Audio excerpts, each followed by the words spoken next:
GeM தொலைக்காட்சி நேயர்களுக்கு வணக்கம். அன்பரும் இரட்சகருமான இயேசு கிறிஸ்துவின் நாமத்தினால் உங்கள் அனைவருக்கும் அன்பின் வாழ்த்துக்கள். அவன் என்னை நோக்கி கூப்பிடுவான். சங்கீதம் 91:15. அவன் என்னை நோக்கி கூப்பிடுவான், நான் அவனுக்கு மறு உத்தரவு அருளச் செய்வேன். ஆபத்தில் நானே அவனோடு இருந்து அவனை தப்புவித்து அவனை கனப்படுத்துவேன். அவன் என்னை நோக்கி கூப்பிடுவான், நான் உடனே பாருங்க மறு உத்தரவு அருள செய்வேன். உடனே ஒரு அம்மா கிட்ட ஒரு குழந்தை என்ன செய்யும்னா, கீழே விழுந்துருச்சுன்னா பாருங்க, அம்மா அப்படின்னு கூப்பிட்ட உடனே இதோ வரண்டா அப்படின்னு சொல்லி என்ன பண்ணுவாங்க, குழந்தைய உடனே தூக்குவாங்க. இங்க தேவன் கூட அந்த அர்த்தத்துல தான் சொல்லியிருப்பாருன்னு நினைக்கிறேன். என்னை நோக்கி கூப்பிடுவான், மறு உத்தரவு உடனே நான் கொடுப்பேன்னு சொல்லி. எத்தனை பேருடைய வாழ்க்கையில இன்னைக்கு பதிலே இல்லைன்னு சொல்லி யோசிச்சுக்கிட்டு இருக்கோம். கடவுள்கிட்ட அழுகுறோம், புலம்புறோம், எத்தனையோ கதைகளை சொல்றோம். ஏன் எதுவுமே நடக்க மாட்டேங்குது? அப்போ கடவுள் எதுவுமே நம்ம வாழ்க்கையில இருக்கிற பிரச்சனை தெரியாம இருக்காரா? அவருக்கு எதுவுமே தெரிஞ்சும் நமக்காக உதவி செய்யக்கூடாதுன்னு சொல்லி இருக்கிறாரான்னு சொல்லி நம்ம நினைக்கிறாங்க. ஆனா கடவுள் சொல்றாரு, நீங்க கூப்பிட்ட உடனே நான் ஒரு மறு உத்தரவு கொடுப்பேன். மறு உத்தரவு கொடுக்கிறது மட்டும் இல்லைங்க, நான் அவனை ஆபத்து நாளில் பாருங்க அவனோடு இருந்து அவனை தப்புவித்து, நிச்சயமாகவே உங்க வாழ்க்கையில நடக்கிற பிரச்சனையில இருந்து கடவுள் உங்களை தப்புவிக்க போகிறேன்னு சொல்றாருங்க. அவர் தப்புவிக்கிறது மட்டும் இல்ல, அடுத்த வார்த்தையை பாருங்க, கனப்படுத்துவேன். உங்களுக்கான மரியாதையை அவர் கொடுக்க போகிறார். வாழ்க்கையில எத்தனை போராட்டம், எத்தனை பிரச்சனையை ஒவ்வொரு மனுஷருமே நம்ம சந்திச்சுக்கிட்டு இருக்கோம். ஆனா கடவுள் கிட்ட கேட்டா உடனே அவர் செய்யறாரான்னு சொல்லி நிறைய வேளையில நம்ம சந்தேகப்படுறோம். அப்படி சந்தேகப்படாதீங்க. வாழ்க்கையில கடவுளை தவிர நமக்கு யாருமே உதவி செய்ய யாருமே இல்லைன்னு நினைச்சுக்கிட்டு இருக்கிற நமக்காக தான் தேவன் இந்த வார்த்தையை சொல்றாரு பாருங்க. சங்கீதம் 91 முழுவதுமாக நீங்க படிச்சு பாத்தீங்கன்னா ரொம்ப ரொம்ப பிடிச்ச ஒரு வசனம், பாதுகாப்புக்குரிய ஒரு வசனம் தான் இந்த வார்த்தை எல்லாமே. அந்த பாதுகாப்பு பாருங்க கடவுள் கொடுக்க விரும்புறாரு ஒரு மனுஷனுக்கு. ஏதோ படைச்சோம், ஏதோ மனுஷன் வாழ்றான், அவனை அப்படியே விட்டுட்டு போலான்னு சொல்லி நினைக்கிற கடவுள் இல்லைங்க. அவர் பாருங்க பாதுகாப்பு கொடுக்கணும். ஒரு பிள்ளைய பெத்துட்டோம், அந்த குழந்தைய வளர்த்துட்டோம், படிக்க வச்சுட்டோம், ஏதோ போட்டோம் அப்படின்னு சொல்லி யாராவது அம்மா அப்பா விட்டுறோமா? இல்லைங்களே. கடைசி வரைக்கும் அந்த பிள்ளைக்கு செய்ய வேண்டிய எல்லாவித கடமைகளையும் செஞ்சு அந்த பிள்ளைய நம்ம உயிரோடு இருக்கிற நாளெல்லாம் அந்த குழந்தைங்கள வாழ்க்கையை பார்த்து பார்த்து நம்ம ரசிக்கிறோம். அந்த குழந்தைங்களுக்கு ஏதாவது ஒரு பிரச்சனை வந்துருச்சுன்னா பாருங்க, உடனே நம்ம என்ன செய்யறோம்னா மறு உத்தரவு, உடனே அவர்களுக்கு அந்த பிரச்சனையை சரி பண்ண ஓடுறோம் இல்லைங்களா? அப்படி ஓடுறது மட்டும் இல்லைங்க, அந்த ஆபத்துல குழந்தைங்களோட நம்ம கூட இருக்கணும்னு நினைக்கிறோம். ஆபத்தில் அவனோடு இருந்து தப்புவித்து அவனை கனப்படுத்துவேன். அப்போ அந்த குழந்தைங்களுடைய வாழ்க்கையில பாருங்க, சில வேளைகள்ல பிள்ளைங்க வந்து பிசினஸ்ல இதுவாயிடுவாங்க இல்லைங்களா? படிப்புல சில நேரங்கள்ல போயிடுறாங்க. அப்போ என்ன பண்ணும்போது தோல்வியோ இல்ல வாழ்க்கையில ஒரு பிரச்சனையை சந்திக்கும் பொழுது பெத்த பிள்ளைங்க அப்படி ஆயிட்டாங்களேன்னு சொல்லி எல்லா குடும்பத்திலயுமே எல்லாரும் துரத்திட மாட்டோம் நம்ம.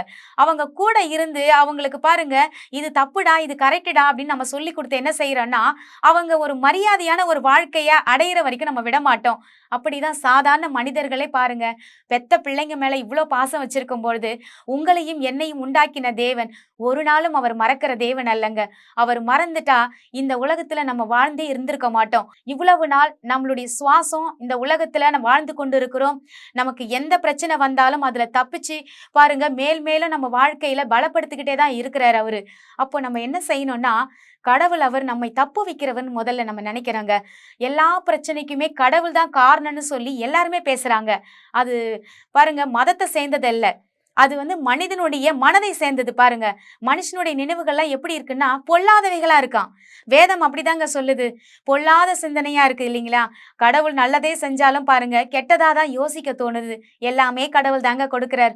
நல்லது கொடுத்தாலும் உடனே சொல்லுவாங்க கடவுள் நல்லா கொடுத்தாருங்க பரவாயில்லன்னு. ஆனா கெட்டது கொடுத்தாலும் பாருங்க கடவுள் தான் கொடுத்தாரு. கெட்டதை கடவுள் கொடுக்கலங்க. இந்த உலகத்துல நல்ல சக்திகளும் வேலை செய்து, தீய சக்திகளும் வேலை செய்து இல்லையா?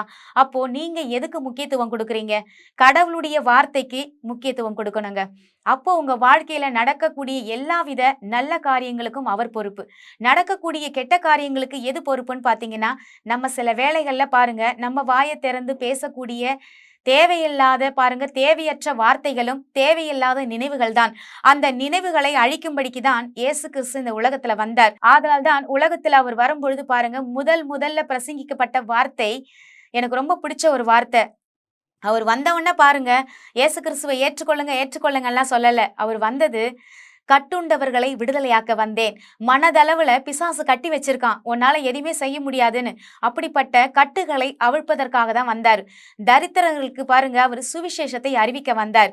அப்ப கடவுள் என்ன வேலை செஞ்சார் இந்த பூமியில வரும்பொழுது? அப்படிதான் பாருங்க, தேவன் உங்களையும் என்னையும் உதவியற்ற நிலையில விடுறதுக்காக அவர் வரல. மறு உத்தரவு உடனே பதில் கொடுக்கறதுக்கு தான் அவர் வந்தாருங்க. அந்த பதில் நம்ம மனநிலையில ஏற்றுக்கொள்ள முடியலையா? கடவுள்கிட்ட உதவி கேட்போமே. ஆண்டவரே, நீங்க சொல்றதெல்லாம் என்னால புரிஞ்சுக்க முடியுது, ஆனா என் மனசளவுல ஏத்துக்க முடியல. அந்த மனசளவுல ஏற்றுக்கிறதுக்கு ஆண்டவரே அது உள்வாங்கிக் கொள்ள எனக்கு உதவி செய்யுங்கன்னு சொல்லி இன்னைக்கு நம்ம ஜெபிக்க போகிறோம். தேவன் நம்மை தப்பு வைக்கிறவருங்க. அவர் ஒரு நாளும் நம்மை விடமாட்டார். வாங்க அதற்காக நம்ம ஜெபிக்கலாம். எங்கள் அன்பும் இரக்கமும் நிறைந்த நல்ல தகப்பனே, ஆண்டவரே, இந்த வேத வசனத்தை நாங்கள் பார்க்கும் பொழுது, அவன் என்னை நோக்கி கூப்பிடுவான், நான் மறு உத்தரவு அருள செய்வேன் என்று பார்த்தோம். ஆண்டவரே, நாங்க எப்ப கூப்பிடுவோம், என் பிள்ளைங்க எப்ப என்னை கூப்பிடுவாங்கன்னு சொல்லி அன்பாக நீர் ஆண்டவரே நேசிக்கிற தேவனப்பா. அப்படி கூப்பிடுகிற பிள்ளைகளுக்கு ஒரு நாளும் நான் மறு உத்தரவு கொடுக்கவே மாட்டேன், நான் கோபமா இருக்கேன்னு சொல்லலப்பா. நீங்க உடனே பதில் கொடுத்து அவருடைய பிரச்சனையிலிருந்து விடுதலையாக்குவேன்னு சொல்லியிருக்கீங்க. இன்னைக்கு இந்த தொலைக்காட்சி பார்த்து கொண்டிருக்கிற ஒவ்வொரு ஜனங்களும் எந்தெந்த பிரச்சனையில இருக்காங்களோ, எந்தெந்த சூழ்நிலையில அவர்கள் கண்ணீர் விடுறாங்களோ, அந்த பிரச்சனையிலிருந்து அவர்களை விடுதலையாக்குங்க சுவாமி.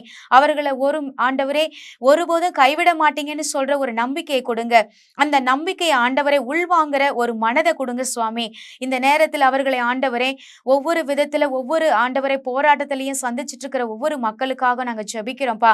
அவர்களை ஆண்டவரே நீர் எல்லாவித பிரச்சனையிலிருந்தையும் அவர்களை விடுதலையாக்கி அவர்களுக்கு ஒரு மரியாதையான வாழ்க்கையை கொடுப்பேன்னு சொல்லி வாக்கு கொடுத்தீங்களே, அந்த வாழ்க்கைக்குள்ள பிரவேசிக்க அவர்களை ஆசீர்வதியும் பலப்படுத்தும். இயேசு கிறிஸ்துவின் மூலம் நாங்கள் ஜெபிக்கிறோம் நல்ல தகப்பனே, ஆமேன்.